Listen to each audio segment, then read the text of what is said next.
Shri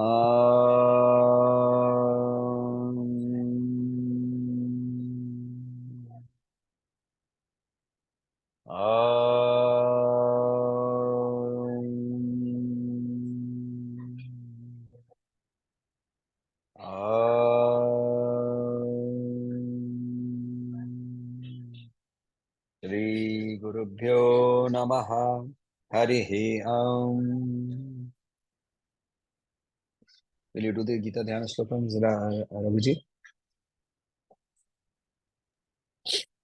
ॐ पार्थाय प्रतिबोधितां भगवता नारायणेन स्वयं व्यासेन ग्रथितां पुराणमुनिना मध्ये महाभारतम् अद्वैतामृतवर्षिणीं भगवतीम् अष्टादशाध्यायिनीम् अम्ब त्वामनुसन्दधामि भगवद्गीते भवद्वेषिणी नमोऽस्तु ते व्यासविशालबुद्धे पुल्लारविन्दायतपत्रनेत्र येन त्वया भारततैलपूर्णः प्रज्वालितो ज्ञानमयः प्रदीप प्रपन्नपारिजाताय स्तोत्रवेत्रैकपाणये ज्ञानमुद्राय कृष्णाय गीतामृतदुहे नमः सर्वोपनिषदो गावो दोग्धा गोपालनन्दनः पार्थो वत्सः सुधीर्भोक्ता दुग्धं गीतामृतं महत्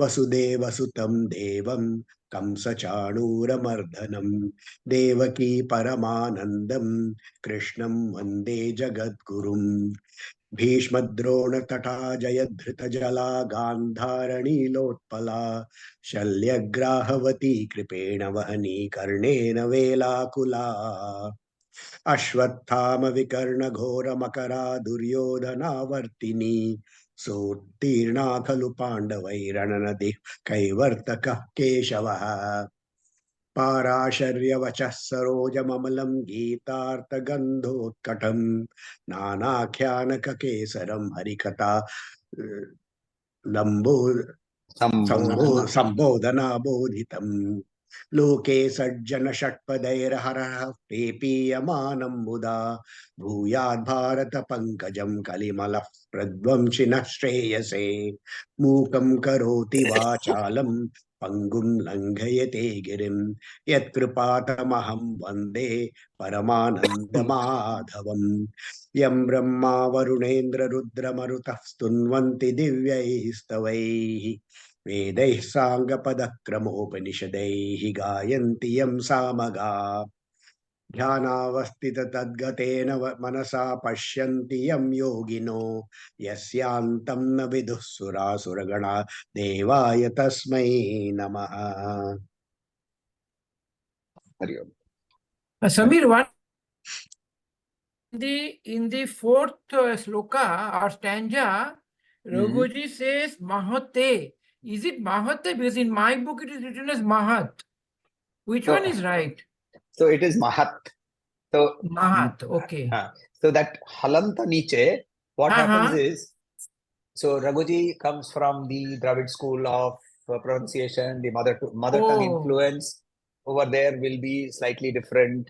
You have the mother tongue influence where your ya and ja become similar. So all of this, we should have been in Gurudev's class, and we should have been in Gurudev's class. He would have been laughing at us so much. So this is one thing he used to always talk about. Mahat, it's a Mahat. We don't stop like Mahat. We say Mahat.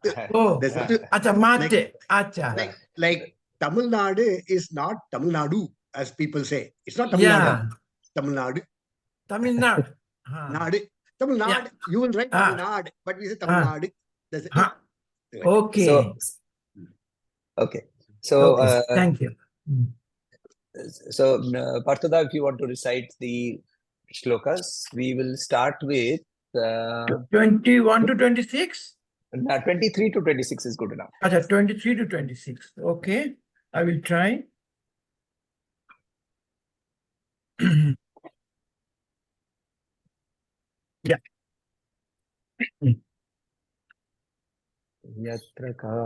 Yatra kale Tvanavrittim avrittim chaiva yoginaha Prayatayanti tam kalam vakshyami bharatasrava. You want me to do the way you do? No. Just This finish is that. okay. Yeah. But I will finish now. Hmm. 23. I go to 24. Agnir Agni raha sukla sanmasa uttarayanam tatra prayata gachanti brahma brahmavido janaha. 25. Dhumo ratri statha Krishna Shanmasha Dakshinayanam Tatra Chandramasham Jyoti Yogi Prapnivartate. That is up to 25. Shukla Krishna Gati Yete. This is today. This is today. No, Oh, no, 26. sorry. Okay, 26 was over. Shukla Krishna Gati Yete Jagata Shashati Mate Ekaya Yatanna Vrittim Annaya Bhattate Punaha. So, what has he said over there? He says that if you pass off during the period of light, you go straight to the Brahmaloka. And if you pass off during the period of darkness, then you go to Chandraloka or you go to Pitraloka and so on and so forth. We have understood that these are not physical or actual literal meanings. These are basically transitory stages through which the Atman has to pass through. Yes, please. I wonder if it was in this context that you had asked us to look at Ratri Suktam, or it was in a different context. But in the Ratri Suktam, which is there in the Rig Veda, which is far chronologically coming earlier than all of this, okay? In the second verse, he says the divine, the Ratri, the goddess Ratri, dispels darkness with light, which is obviously when Ratri comes, everything becomes dark. If he was still going to say that it dispels darkness with light, it is clear that he is not talking about this in the context of the photons and the absence of photons. he is looking at it in a different way. And the point that I had raised to you in the chat, sir, only now in the last couple of decades on sleep studies and understanding what sleep does, they are discovering, because they've already been there and it had already been discovered before, very clearly from this verse. They're discovering that during sleep, the body actually starts to, it has had all these experiences during the day that it starts, it actually goes and collates all this information, stores stuff and all that. This may or may not be causing dreams. Even at the non-dreaming time also, this happens, that the mind essentially declutters. It reorganizes the information that has been fed through the day, which is why when you get sleep deprived, you also start losing memory, because you're not doing this storage and all that thing. So you start losing memory. So they actually show that you're reorganizing information, making sense of everything that is there. It is done in a very passive way in the mind. I felt that he is actually pointing out to this when he says that in the Ratri Suktam, you're dispelling darkness with light. Because in the Upanishads, light has always been used synonymous with knowledge. Darkness has always been used synonymous with ignorance.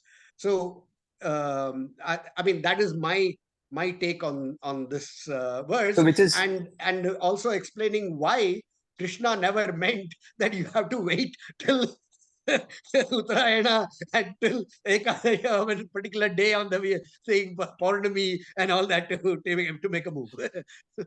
Correct. So which is what we were talking about when we were chatting, is that also when you go beyond, and as you have rightly pointed out, that Ratri, okay, firstly, this decluttering of mind that you talked about, it happens in today's studies. It says it happens during earlier REM sleep was meant to be saying that is the time you are dreaming. Now they are saying that you may not be dreaming, but you may be working with your subconscious mind at that point of time. In deep sleep, in what we call Sushupti, however, that activity also stops. So then what is happening? That is the time when all the toxins are being removed and so on and so forth at a physical level. Let us look at this. And now very rightly you pointed out that light and knowledge have always been correlated or been even used synonymously in the Upanishads. Right? Tamaso ma jyotirgamaya. Tamaso ma jyotirgamaya does not mean take me from. So I find it quite amusing when every time there is a function, people light a lamp and then they say Tamaso ma jyotirgamaya without understanding a single bit of their meaning. Recently, there was something happening in our building society and they were talking about Rashtravad. So I asked them that where does the word Rashtra exist in our Vedas? And nobody had an answer. It is in the Rigvediya Devi Suktam, also called the Vak Suktam. She says, Aham Rashtrim Vasunam Dhatrim. Aham Rashtrim. I am the ruler of the kingdom. That is the first time the word Rashtra is used in the entire Vedas. Right? So the whole idea, you have to study and go beyond and do manan. Without reflection, these meanings don't come. So when you say that she wants to, when we are asking that all-pervading and all-encompassing deity, we are already clear that this cannot be the physical Ratri, nor can it be a limited form of Devi. We are talking of primordial Brahman, right? In that all-encompassing, what is it that we are asking that person to remove? We are asking that person to remove darkness, which is what? What is darkness? What causes darkness? Ignorance. What is ignorance? Ignorance is attachment to our own vasanas. Those are the wolves that we are being asked to be protected, right? We say, please protect us from the wolves, because these are very dangerous. These vasanas can keep on gobbling up. All the rasagullas will come. The varieties of rasagullas will come. So hence that whole idea, so I find this entire study, when you go into these suktas, and you go deeper and you look at those suktas and you look at how they have been constructed. See, they have been constructed. Ratri Suktam can be used at a very, very physical level to do what is called Ratri Homa. Right? It has been constructed with 16 different breakups. So you can do the Shodasha Upachara Puja of Devi using Ratri Suktam. But, and if, for example, when you do Purusha Sukta, the exact breakup, each of the shlokas, they are aligned to a particular ritual. But when you go beyond that ritual and you start doing that entire ritual in your mind, you suddenly find there is a globalization that is happening, which is the Aranyaka. At the Aranyaka level, there is an Ashwamedha in the Aranyaka. In the Yajurveda Aranyaka, there is an Ashwamedha Yajna. So what is the meaning of Aranya? Means forest, right? Forest. So what is Aranyaka in this context? How is it? The part of the text which is studied in the forest. So the person has you mean the part of the text you do it after you have given up all the... Correct. At the Vanaprastha level. For example, at the Vanaprastha level. So now I am still doing the Ashwamedha Yajna, but I am no longer doing it with physical things. I do not need a physical horse. I do not need a Mahishi. I do not need to cut open the stomach of the horse and make the lady of the house to sleep inside the stomach. They used to do that. Right? I mean, if you actually read the ritual, it is fairly gruesome. The stomach would be, the horse would be suffocated to death, not chopped.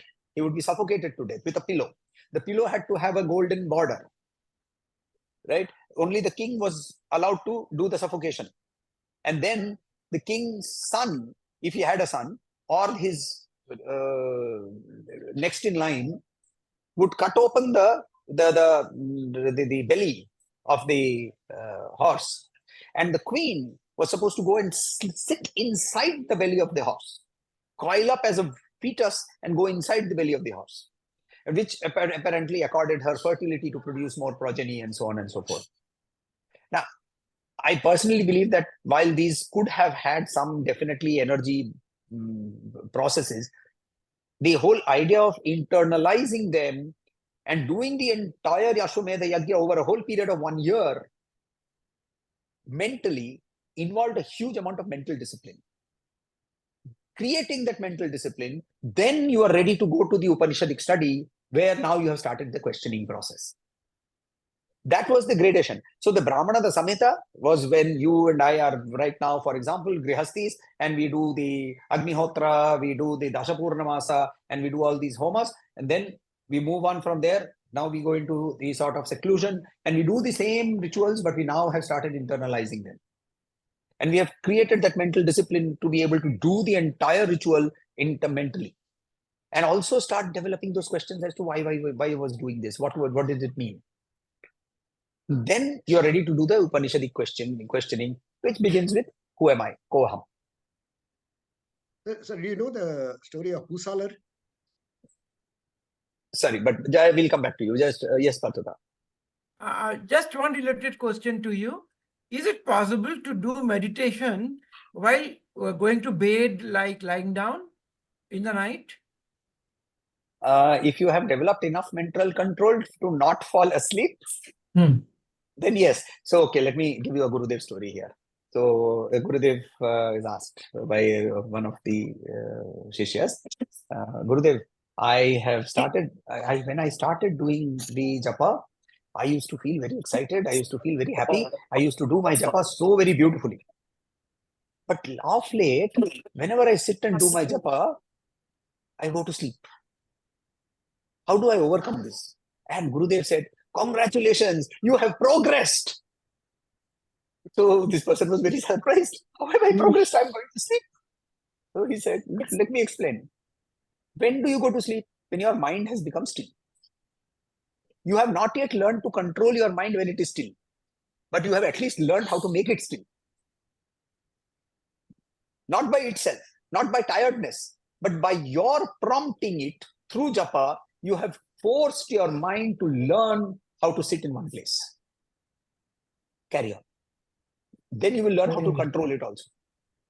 But if you have enough self-control, mental control, mind control over the manas, that the activity will be stilled, and yet I will not go to sleep. Do it in any position. We have a system in our system. If you call it, when you reach that stage, it is called ajapa japa. Ajapa japa. The japa continues irrespective of what you are doing. Because there is no pure, there is no impure. Right? In the beginning, all these rituals are very important because that's what forces the discipline, that forces you to get up at a particular time. Brahma Muhurta has to be followed. The particular rosary has to be followed. You have to sit on a particular asan. You have to do achamanam. You have to do nyasa. All of that is very important. Slowly, those will drop off. And the japa becomes continuous. So while the surface of the mind is acting, the bottom of the mind is continuously doing japa.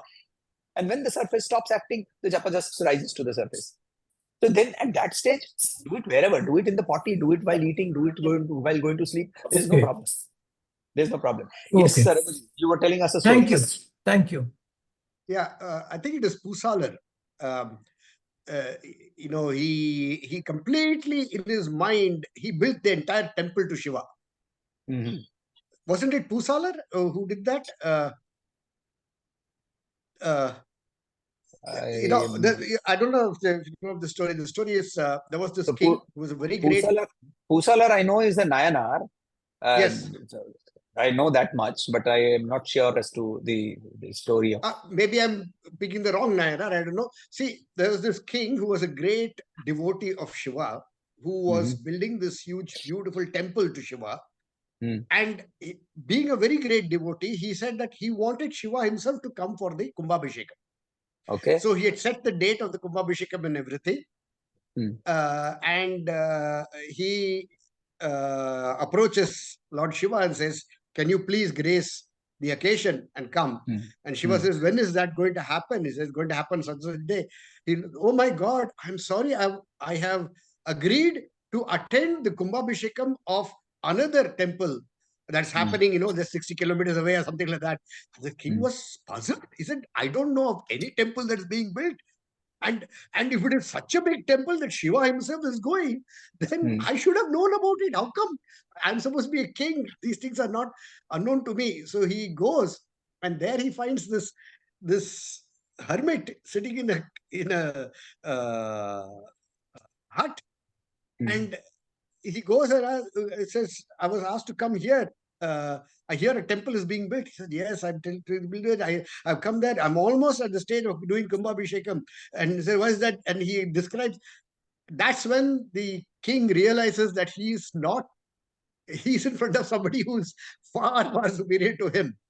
And then he actually goes and tells the hermit, "You give me the design that's in your head, and I will build this temple in front of you within the date that you want, so that the Kumbhabhishekam will happen and Lord Shiva will come. So then he will afterwards be free to come to my temple to do Kumbhabhishekam."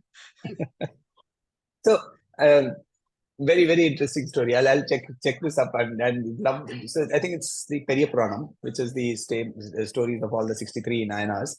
I'll check this out. There's a similar story with Rupa Goswami and Chaitanya Mahaprabhu. Chaitanya Mahaprabhu had left from Vrindavan and was coming back to Jagannath Puri. And Rupa Goswami was told that he has to go and receive the master. So he said, okay. So he sat down, and in his mind, he was going through wherever all Chaitanya Mahaprabhu was walking. And he's imagining in his mind Chaitanya Mahaprabhu lifting his hands and chanting Hare Krishna, and going. And what Rupa Goswami was doing in his mind was taking bunches of flowers and pouring them in front of the road so that the Lord would walk on the flowers. Because Chaitanya Mahaprabhu did not wear the khadam. So he used to walk bare feet. So he was doing this. And somewhere, there's this place, I've forgotten the name of the place, at the border of Bihar and Bengal, there's a temple for Chaitanya Mahaprabhu over there. Is a place where a thorn pricked him. And he took off that thorn and he held that thorn and he brought it right all the way to Puri. And he showed that thorn to Rupa Goswami. And Rupa Goswami said, yes, at that time, my disciple came and woke me up, and not woke me up, I mean, got me out and asked me whether I would like water. That is why that thorn pricked you. So one is obviously the power of the mind. The other is the ability to be able to hold that particular thought at a sequential level so deeply. So I always say this, that reading about an avatar is great. Now sit down and do the Leela entirely in your mind. Do the Putana Vadha in your mind. Do the Kamsa Vadha in your mind. Do the Gajendra Moksha in your mind. That is sadhana. That also is sadhana. Because all sadhana has to lead to the point where my mind can be stilled. So hence here, the idea is that if your mind is already stilled, you will go. If it is not still, then you will go through the path of darkness. You will go through path of darkness, meaning you will have to still continue, come back, do some of the vasanas, make up all those vasanas, come back. But he's here, we must remember that he's not talking of the person who is still stuck in the chakra. He's talking of a person who has decided to move on from the chakra. So such a person goes through the Chandramana patha and comes back. But if you have decided to stay on in this chakra, then what will happen? Well, nothing will happen. You will keep on taking another body. There is no Chandramana patha, there is no Pitraloka, there is nothing, no Brahmaloka. You just keep coming back, because it's a school, right? If you have not passed your history and your geography, you will have to repeat it. And in the school of life, there is no ATKT. No ATKT. So you can't pass on to another life and carry forward. You will have to do the whole thing again. So that's where we are. Let's move on to the next two shlokas. Verse number 27. Raghuji, you want to do this?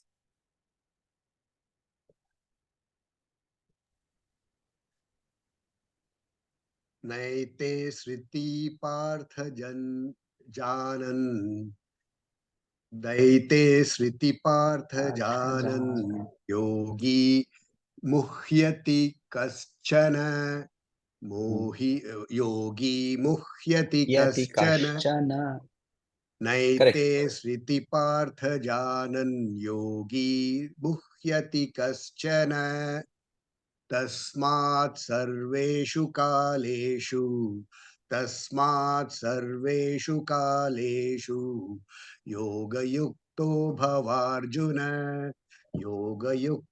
bhavarjuna naite sriti partha janan yogi muhyati kaschana tasmat sarveshu kaleshu yoga yukto bhavarjuna. Yoga yukto bhavarjuna. Very clearly he says, be a yogi. In chapter 6, at the last shloka, he very clearly said, in the last two slokas, he very clearly said that the yogi is better than the tapasvi. The yogi is better than the jnani. The yogi is better than the karmi. And even there he said, be a yogi. Be a yogi. Being a yogi is by continuous practice. Abhyasena tu kaunteya. Right? He says, we start with abhyasa. So here he says, naete. Right? Na ete. Never these two.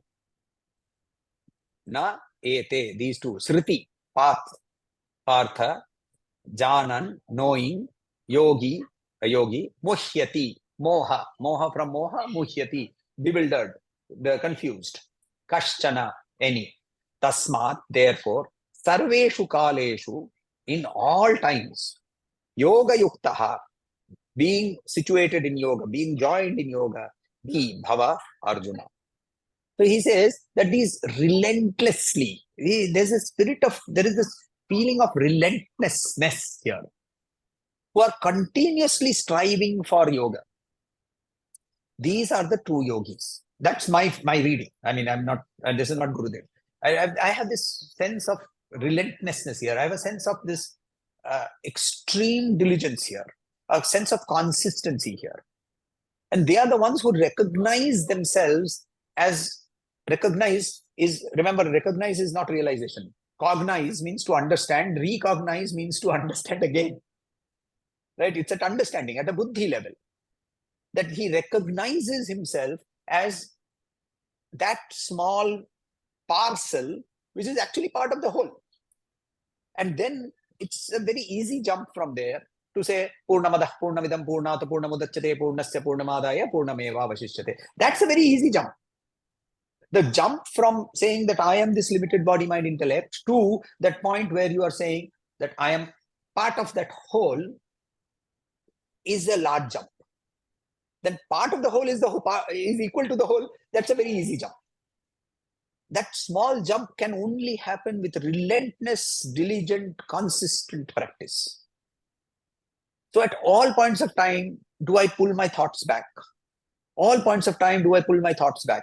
Again and again, I pull them thoughts back and put them where? I am Brahman. I am that. So hum. I keep pulling them back. I keep pulling them back. That, he says, yoga yukto bhava. Yoga yukto bhava. So he says, recognize the difference between the two paths. Remember, one is that path where you still have your vasanas, you're still engaged with your vasanas, you are striving, but you are still engaged with your vasanas. Get rid of them. Get rid of them. Get to the path of Agni, Jyoti, Uttarayan. Get to the path of light. Get to the path of knowledge and move there. Right? Because otherwise you will slip back into darkness. And Acharya is very clear about saying that the strongest of the 5 pranas, right? Prana, apana, vyana, udana, samana. The strongest of these is the apana shakti. Apana means gravitation, downward. For going downward, you don't require energy. You just slide down, right?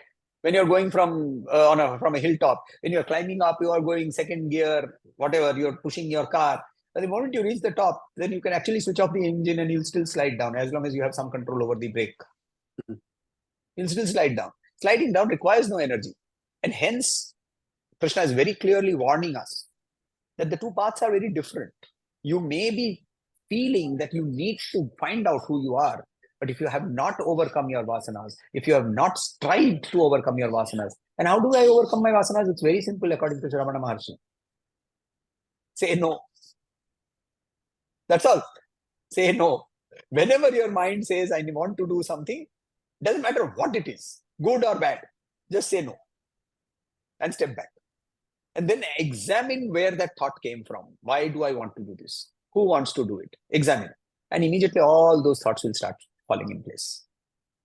So these are practices that we can apply in our day-to-day life to help us to go forward. Last shloka. Sir, I had a quick question on this. Yeah. Tasmat sarveshu kaleshu. I have that phrase is very familiar. I wonder where I've come across it. We will see that, I think, in chapter 3, possibly. I'll have to check. I think chapter 3, we'll see Sarvatma. So, see, a lot of Krishna is very consistent. To be consistent, again, he has to also repeat himself. Right? So we will find those words. Yes, but you're right. The words are there somewhere. Yes, please. Chapter, verse number 28.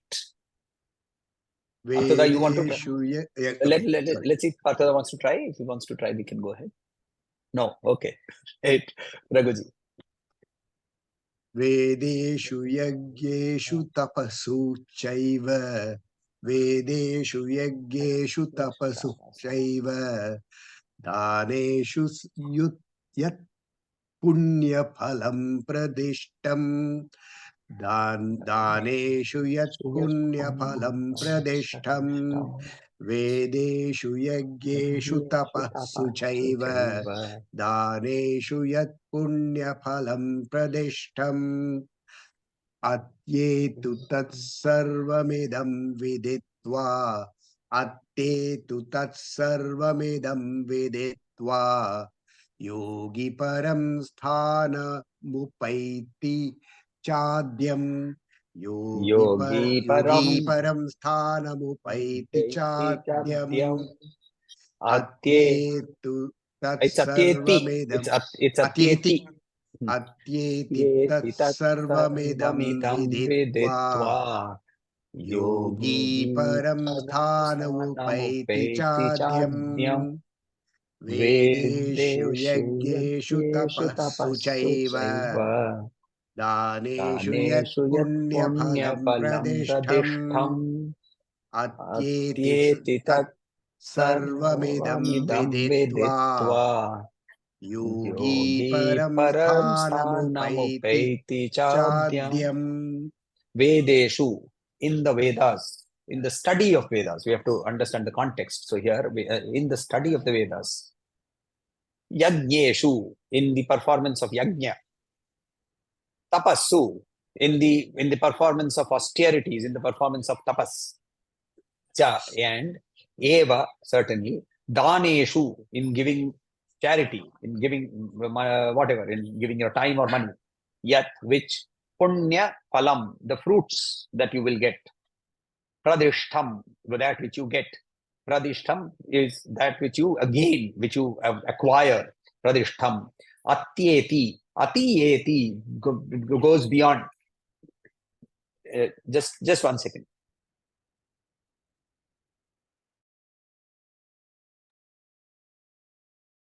So atyeti. So that which goes beyond. So here, which surpasses, or to use another word, tat sarvam, all, idam, this, viditva, having known, yogi, param, supreme, sthanam, place, upaiti, achieves, cha, and adyam, original. So he goes back to his original place. Who? The yogi who knows that this beautiful secret that he was talking about, which he started, if you remember, he said, this is the secret and I'm going to tell it to you. So this secret, whether it is the study of the Vedas, whether it is doing austerities, that is whether you are, see, let's look at people like Lahiri Mahasaya, right? People like Sri Ramakrishna Paramahamsa. So all these realized masters, they were not stuck into the ritual. And when they crossed the ritual alone is when they actually, that process, and it's not that they did not start with ritual, but then they transcended this ritual, and they moved on into the realm of the mind, and then beyond the realm of the mind into the realm of the intellect, and beyond the intellect into the realm of the spirit. This entire transition is what he's talking about here, saying that study of the Vedas, then you do yajna. See, it's a sequence. Then you do tapa. Having gotten acquired tapa, what do? You give. Because it is only when you acquire that you can give. Give what? Give your time. Give your, having acquired yajna, what will yajna do? Yajna will also give me. Right? Chapter 4, verses 24 to onwards. We have seen already, Brahmarpanam, etc., etc. All those yajnas, what will they do? They will make us richer. Richer not only in the physical sense, richer in all senses. Prosperity. But that prosperity, when it is there, I will give. So that sequence is there. Yoga, doing all of that is also all right. Do it with the spirit of yoga. Do it with the spirit that this is happening because Brahman is acting. It is only the awareness that is consciously moving through all of this. All that we see is all temporary phenomena. This, when we understand, we have achieved Akshara Brahman. That is the name of this particular chapter, isn't it? So, Akshara Brahman is the name of this chapter. Right? So, anyone wants to try the Sankalpa Vakya? Om iti. Shall I try? Yes, please. Iti Srimad Bhagavad Geeta Su Upanishatsu Brahma Vidyayam Yoga Sastre Shri Krishna Arjuna Shambhade Akshara Brahma Yogo Namo Ashtamadhyayah. Om Shanti Shanti Shanti. So tomorrow our session is at 4:15. I have some appointment which I'm not sure as to what time it will end. If it ends before that time, then we will carry on with the class. Otherwise, then I may have to cancel, which I'll announce as soon as I get to that point. Tomorrow we have a very interesting discussion on Shankaracharya, if the class happens, which is a question which Raghuji has asked, which is a question which I want to take up, not with the Bhagavad Geeta, which is Bhagavad Gita is more with Sri Krishna. Aparokshanubhuti is Acharya. It's a whole and soul Acharya's work. So when we talk about Acharya, we will talk about the question that you have raised. Okay. So I think what you could do is also post, I'll forward that post to Parthoda also, so he can also think about that question, and then we can see as to what we can arrive at. So, and I would also like to offer my take on that. Like my teacher used to say that, when he used to go and ask him a question, he would always ask, so what do you think what is the answer? Of course. Without that. And after we have given whatever answer, however stupid it might be, then he will come and say, explain, or this one, and all that. Or he will just say, yes, that is the right answer, whatever. Perfect. Because if you don't do that, then you are doing what is called the Adham or the Madhyam Adhikari Prashna. It is only when you actually have done Manan and arrived at your own conclusion is that when we say it is called Pariprashna. And what does Sri Krishna say? Paripatena pariprashnena sevaya. So Pariprashna, it is only after you have come to a conclusion. So tomorrow my first question would have been to you, while I have a viewpoint, and might not necessary that my viewpoint is right, but question is, I would have asked you that exactly. So we will start with that. We'll ask you first. Now you have asked a question, first tell us the answer. What happens when, like me, all my questions I get the answer and you say, no, that is the wrong answer, you get a different answer. So what happens to that Pariprashna? No, but as long as you have done Manan, it is still a Pariprashna. Achha. The question is, it doesn't matter whether your answer is right or wrong. Okay. See, I've always given this answer about this, the night when at 9 o'clock at night, the three of us went to Gurudev's room, and we had this debate about a particular name in the Vishnu Sahasranam.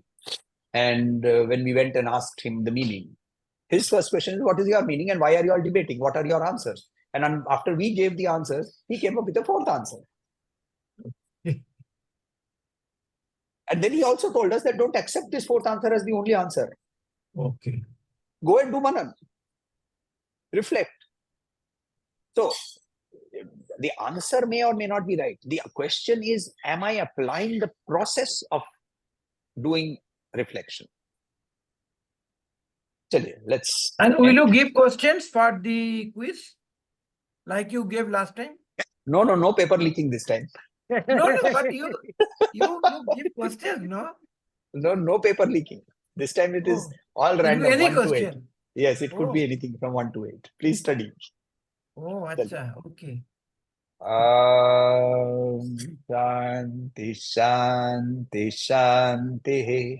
Harihi Om. Shri Gurubhyo Namaha. Harihi Om.